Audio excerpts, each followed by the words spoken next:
The laughter rang out like glass shattering across the polished concrete of Blackwell Luxury Motors, sharp, cruel, and utterly careless. Jonathan Blackwell, billionaire real estate magnate, stood with his phone raised, filming as an old man in faded work boots and a dusty flannel shirt struggled to restart a 1998 Ford pickup that had sputtered to a halt right at his dealership's entrance.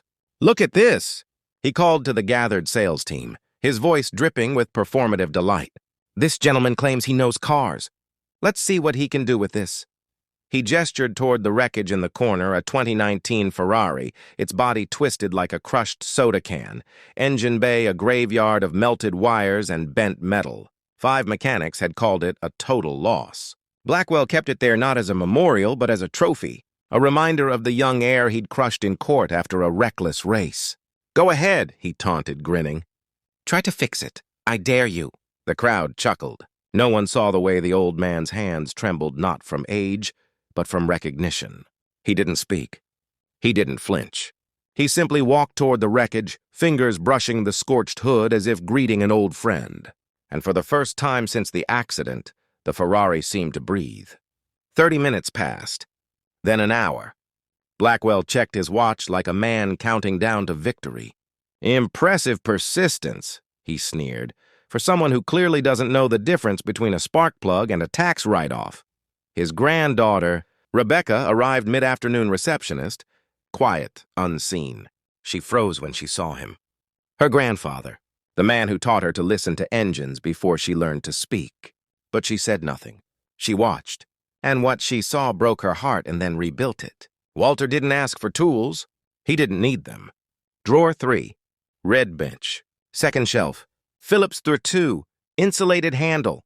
The salesman stammered. How did he know? Walter didn't answer. He just kept working. Then quietly he said, "This wasn't an accident." Silence.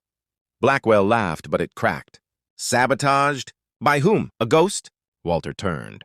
His eyes didn't burn. They didn't rage. They simply knew. "I designed this engine," he said. "March 2019, Maranello, serial number F209WJ447.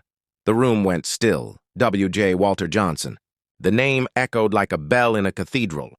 Blackwell paled. "Impossible. Is it?"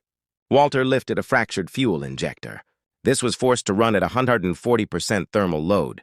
Exactly 4 minutes, 17 seconds. Enough to destroy the pistons. Not enough to trigger the safety protocols. That's not an accident. That's a calculation. He pulled out his phone. "And I just sent every detail, every crack, every twist, every burn mark to Lorenzo Benedetti at Ferrari HQ. The phone rang. On speaker. "Walter, Dio mio, this is your engine. This is your fail-safe design." "Who did this?" Walter didn't look away from Blackwell. The man who collected $2.3 million for a car he claimed was beyond repair. Blackwell lunged for the phone. Walter stepped back. "You recorded that?" Rebecca finally spoke. "He recorded everything." The video went live. The crowd stopped filming to humiliate.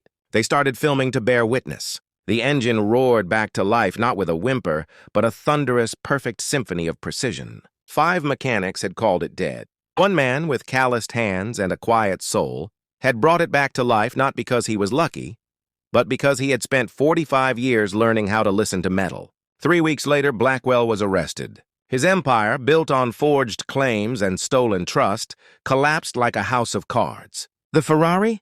It now sits in the lobby of Johnson Premium Motors, repaired, revered, and labeled with a plaque. Some engines are built to run. Others are built to reveal the truth. Walter didn't seek fame, but the world found him. A scholarship was founded in his name for young people with grease on their hands and fire in their hearts, no matter where they came from. Marcus, a 17-year-old whose father left when he was 6, became his first apprentice. "How did you stay calm?" Marcus asked one evening, watching Walter tighten a bolt with the same care he'd use on a newborn's heartbeat. Walter smiled. "When you've built something that lasts longer than your critics, you stop needing their approval. You just keep building."